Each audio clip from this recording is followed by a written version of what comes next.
Welcome to the Health Coach Nation podcast. I'm your host, Haley Rowe, marketing and sales coach and strategist, also LinkedIn lead gen service provider. And today we're going to be talking about 7 no-nos costing you clients. On this show, I always love sharing client attraction tips and marketing tips and the parts of business that maybe you didn't realize you were signing up for when you decided to become an entrepreneur. And the reason why I wanted to talk about these 7 no-nos is because I've seen through working with thousands of clients them bumping into these mistakes or this being something that does cost them sales. So I don't want you to make the same mistakes because part of business is trial and error. However, there are things you can do to take more educated guesses and to move forward with less friction. And part of that's having mentorship and learning and, having support along the way. And so hopefully these tips can help you avoid some common mistakes. So the first no is adding friction and making things harder for your target audience when you want them to take a step with you. So what I mean by this, now, I understand that many business coaches and people out there will tell you, you need to pre-qualify for your discovery calls. You need to make sure that, you're saying who your program is not for and get rid of those, weed those people out who are not a fit in your marketing, attract the people you want to attract and repel the people you want to repel.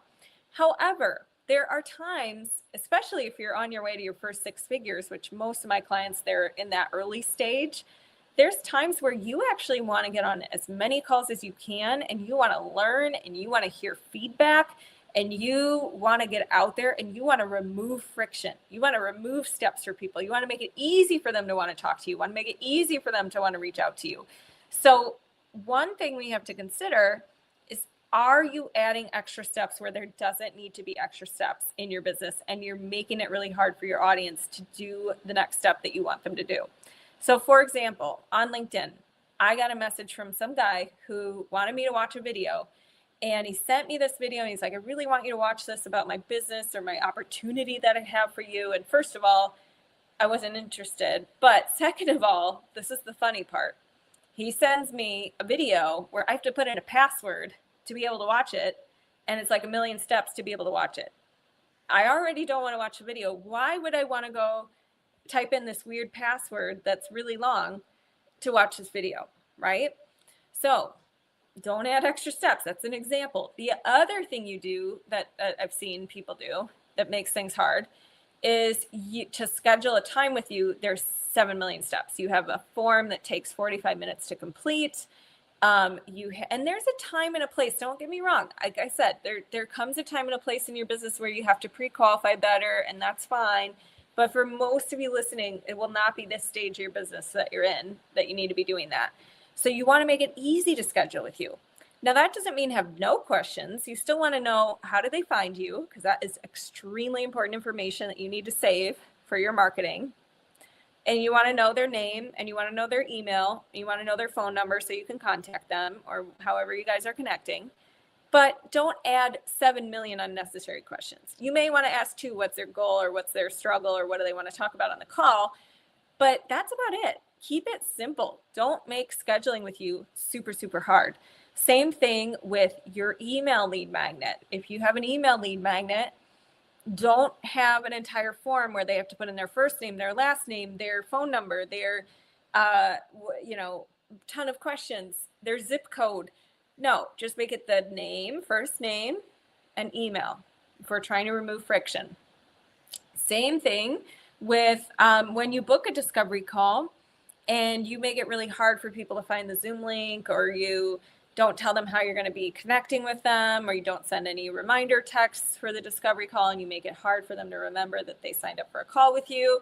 So if there is something you can do to make it easier, like remind them or send them the Zoom link ahead of time or whatever it is, this is really important. So make things easier for your target audience, not harder. Remove steps, remove friction. Don't add friction. And it's the same thing in your coaching program when you're actually working with clients. How can you remove extra friction? How can you make the process easier, more convenient, less guesswork for them? And that will make you a really good coach. And that will also get you more clients because you are providing so much value because you're removing so much of the uncomfortable parts, right? So that's something to think about. The second no-no is ignoring people in your current network and thinking only all the time that you need new eyeballs.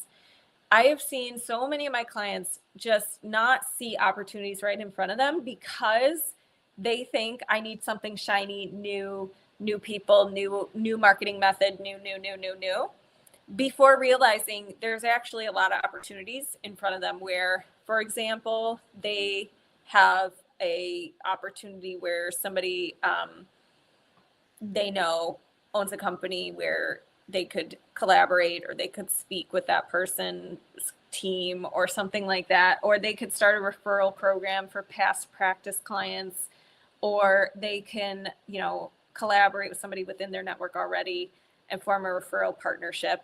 So you are allowed to want more followers. That's important. It is important to have more eyeballs on your stuff if you want to grow a business. But before you think, oh, I need to, do all these new things and I got to really get going on that, first look at your immediate network and say, are there opportunities for me to add value here? Are there opportunities for me to connect with my current network here? Have I already talked to each person who follows me on Instagram before, or have I never acknowledged them? Right? So, and I'm not saying send them a pitch, but I am saying don't ignore the people in your world currently who love and support you. And don't send a pitchy message, but do engage. Do look for ways to be useful. Do look for ways for how you can support people, how you can be a connector, how you can network, all of that, because there's chances are that you have some golden people in your network already who maybe even want to work with you, but you're ignoring them because you think I need new all the time. Okay, the next no-no is only posting content with no call to action or no lead gen.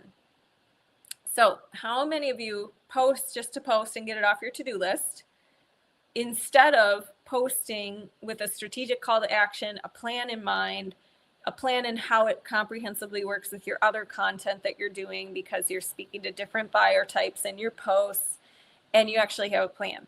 And you have a call to action that's intentional, a call to action to either sign up for your email list or, engage with you so you can engage with your audience or whatever. So that's important. But then at the same time, I say no lead gen is another no-no because you can post all you want, but if only 2 to 6% of your audience sees it, which is kind of true on social media, unless you are a crusher at making viral content, unless you're like viral content guru and you understand the algorithm and all of its things. And even if you do, you still don't have full control over the algorithm. So even people who've gone viral before, they can't predict that every single video is going to go viral. So my point here is if you are making posts only and 2 to 6% of your audience is seeing it and you have a small audience and you're not pairing that content with lead gen, that's a problem. You have to also be connecting with new people and meeting new people and getting in front of new people and having visibility opportunities going on so that you're sending people to your content regularly and not just hoping they see it because the algorithm helps you. Because let's be honest, the algorithm is not super helpful a lot of the time. And we need to take charge of what we can, which is getting in front of new people and getting visibility opportunities. So when I say lead gen, I'm talking about doing collaborations with someone who has a bigger audience and you speaking to their audience and sending visibility to your traffic channels or your lead magnet or whatever. Or I'm talking about going out locally and doing a workshop in front of 20 people at one time, new audience, right?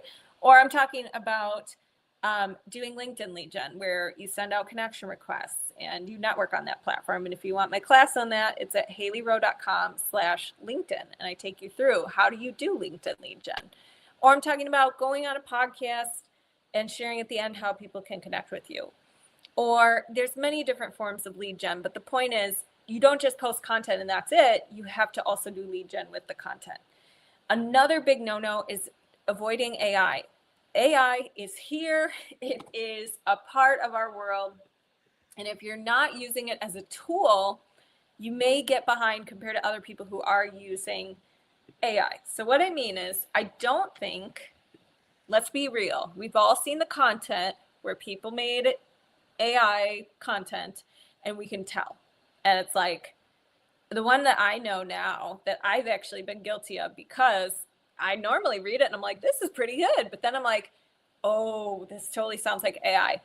Here's what AI is doing now in content. And then I'll go back to my story. But it's, if it says like, it's like, let's say they present a problem in your post, you're struggling with weight loss or whatever. It's not blank, meaning it's not that you're not disciplined. It's not that you don't have the motivation. It's, and then they say the answer. AI is doing that all the time now. Every ad I see on Facebook, everybody has that. And it is a common copywriter thing. But now I think AI is just doing it on everybody's posts. So anyways, I went off on a tangent, but my whole point is you can use AI to help you improve content or clean it up. You can use it to help you organize your ideas. You can use it to help you break down a project. You can use it to help you with making, like taking one long form piece of content and then turning it into smaller pieces of content, like a blog, and you want to turn it into other short threads posts or things like that. You can use it to create standard operating procedures for your team members. Like if you want to give them directions on how to do something, you can use it to help you with that. And you can also use different AI tools for like transcripts or like taking video clips out of, like Opus Pro is one AI tool that takes like long form content and breaks it up into little short bitty clips. So there's tons of tools out there, and I don't think you need to go crazy with all of them, but I do think if you're not using it at all to save you any time or to help you research something or to help you with grammar, just reading over something and fixing the grammar, you probably are missing out because it can save you a lot of time. And I don't think we should rely on AI for everything because it can get things wrong and it is very self-validating. It will just, its job is to just butter you up. How often have we seen our ChatGPT be like, that is a great idea, Haley, great thinking. But so you do need to use discernment with AI, but you still need to use it. Okay. And doesn't mean that you shouldn't also have support. I have my own mentors. I have my own courses. I have all that kind of stuff. But I do also use AI to help me implement the courses faster, to help me organize my thoughts, to help me clean up messy documents or messy spreadsheets or things like that. Okay, the next, oh, by the way, speaking of AI, I just learned about a cool AI tool that transcribes things, and it's called Granola. So if you want something to transcribe longer videos to make smaller posts for yourself, you could check that out. Okay, the next no-no is letting little things derail your business or productivity, or going off of feelings and letting that derail whether you work or not. So if you're going to have a business, it's a job. It is something where it's not like you're just going to do it when you feel like it and then it will take off. You have to actually show up just like you were a paid employee at a company at one time if you had a day job, and you have to not do it when you don't feel like it. Sometimes you have to show up anyways. Okay. So here's an example. I was talking to somebody and they said, they really were motivated to build a business and really motivated to get it six figures or beyond and really excited about it. And they knew what they had to do. They had a little plan in place and wanted to work on it.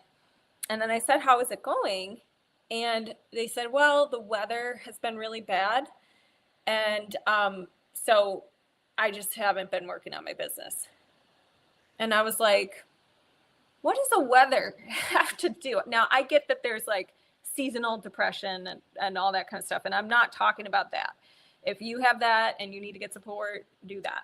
But what does the weather, why are we basing whether or not we work on our business on the weather?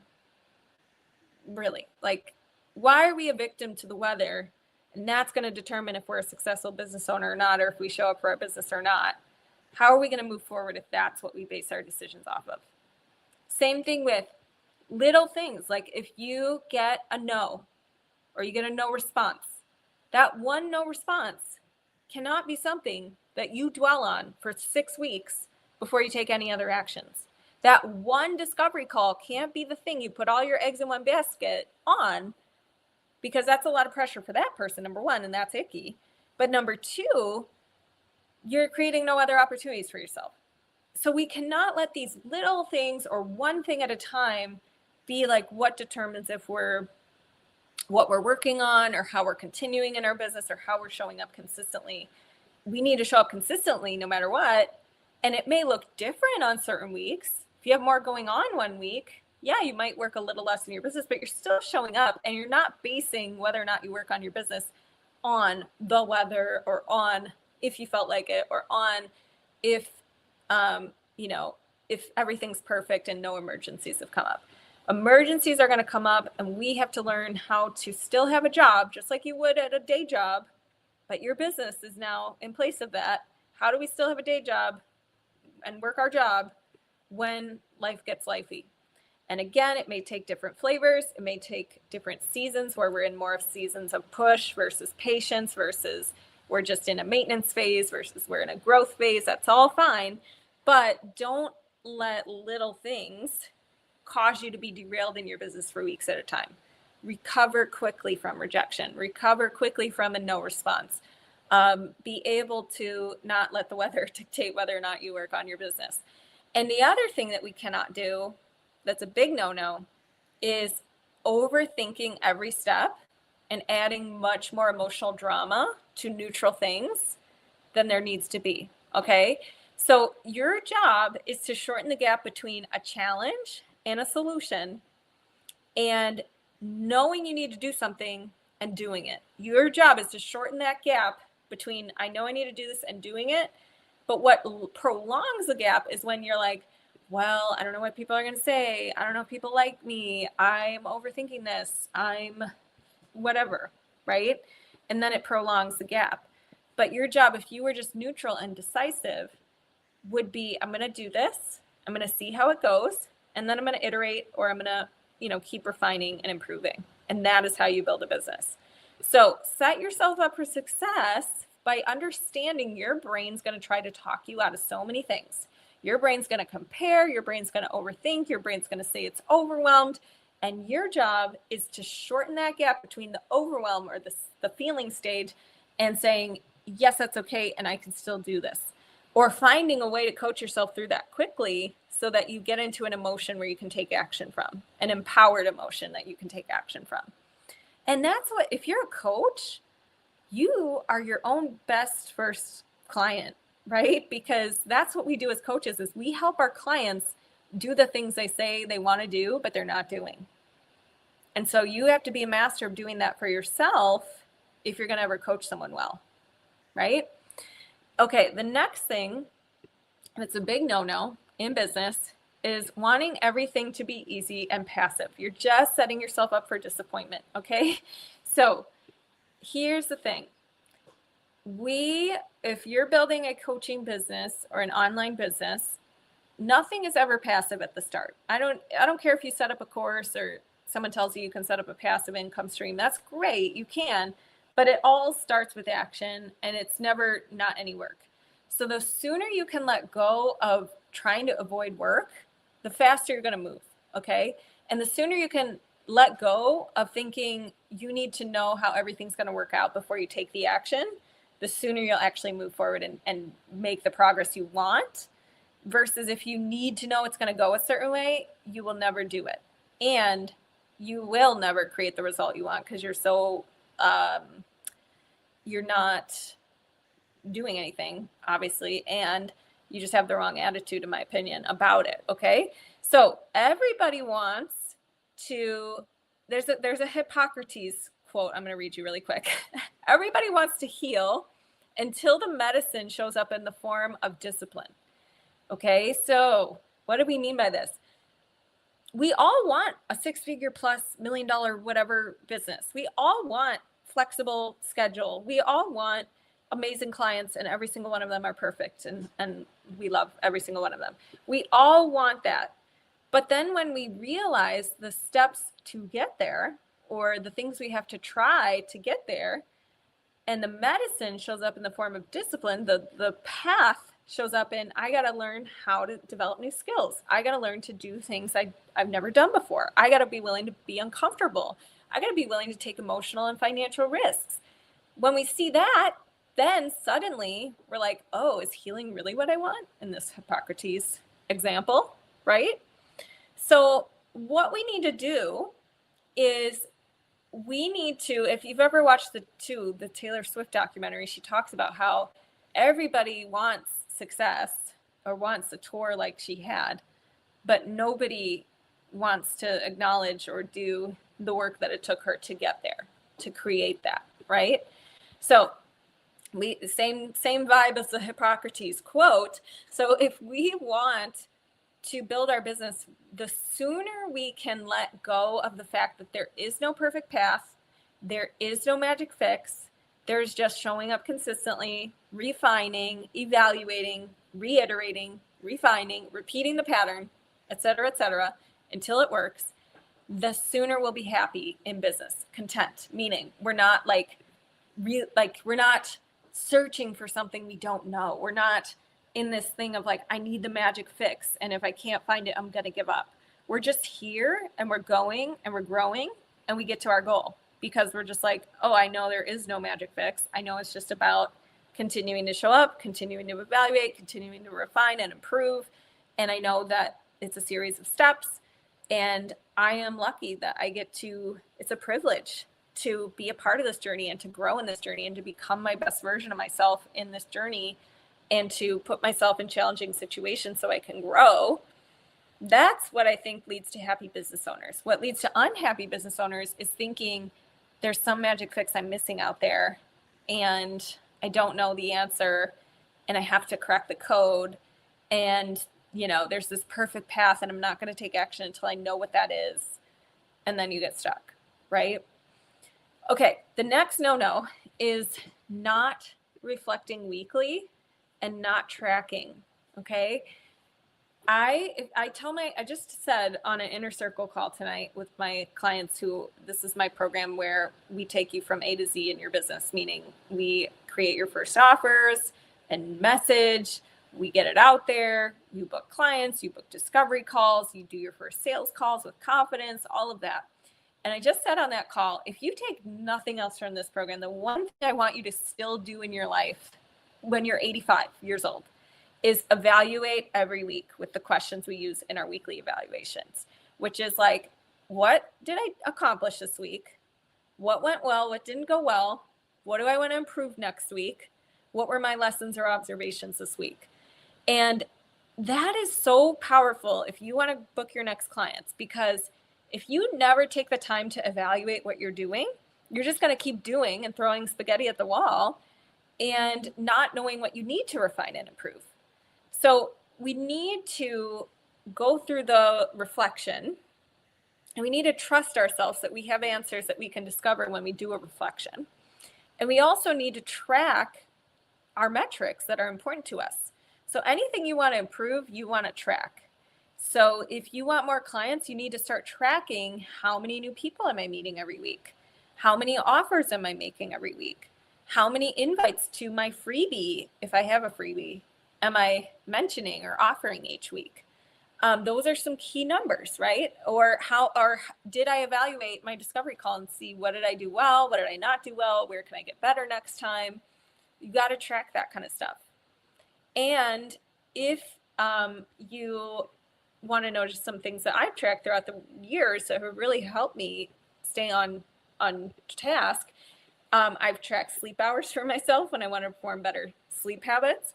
I've tracked nutrition diversity. So one thing I wanted to get better at was having more different plants in my diet. So I tracked 30 different plants a week.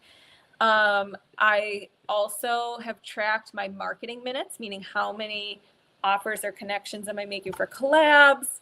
How many posts am I committing to per week, emails, et cetera, et cetera. I've tracked client backend improvements when I've been working on revamping my program. So I've had different things I track there, like renewal rate and all of that kind of stuff. I have tracked my income and expenses, obviously, as bookkeeping, number of calls each week, whether it's how many collab calls did I have, plus how many discovery calls did I have. I track where they come from so that I know where to spend my marketing time. I've tracked protein grams before. I've tracked workout weight, like PRs, personal records, so I can remember what I even did last week at the gym. I've tracked number of, like I said, number of offers. So I've also tracked positive reply rate on LinkedIn lead gen. So what percentage of people are replying to my connection requests or accepting my connection requests. These are all just to give you examples and get you thinking of what can I track so that I'm staying in alignment with the goals that I want, the life that I want, all that kind of stuff. Okay, so just to recap these no-nos so that if you remove these things, I would find it hard to believe that you would not get a client very soon. Okay, so the first thing we're going to stop doing is we're going to stop making things harder for our target audience. We're going to stop adding more friction and steps in our business where there doesn't need to be more steps. We're going to stop not paying attention to the people in our current network. We're going to pay attention to them. We're going to see where can we be useful. We are going to not post. Our other no-no is we're not going to just post with no call to action and no lead gen. We're going to include calls to action. We're going to be strategic with our content, and we're going to pair it with lead gen.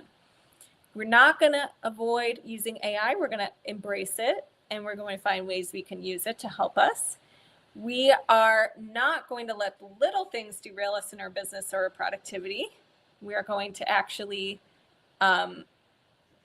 embrace that business comes with big feelings, and our job is to learn how to process those big feelings and be resilient and still take action and still, support ourselves and show up for our business just like any other job. We are going to stop wanting everything to be easy and passive and instead embrace this may be challenging, but I can't wait to see who I become in the process. And we are not going to avoid reflecting and tracking. We are going to track, we're going to reflect every week so that we can stay connected to our goals and keep improving, and what gets tracked improves. Okay, so if you have any questions about how you can book your next clients and any, maybe some of these no-nos resonated with you and you want to get coached on one of them and work through one of them because it's a pattern for you, this is the kind of stuff that I do with clients in coaching. And I do private coaching. I also have the small group private hybrid program called the Inner Circle. You're welcome to reach out anytime at HaleyRowe.com. And I will talk to you guys soon. Thanks for listening.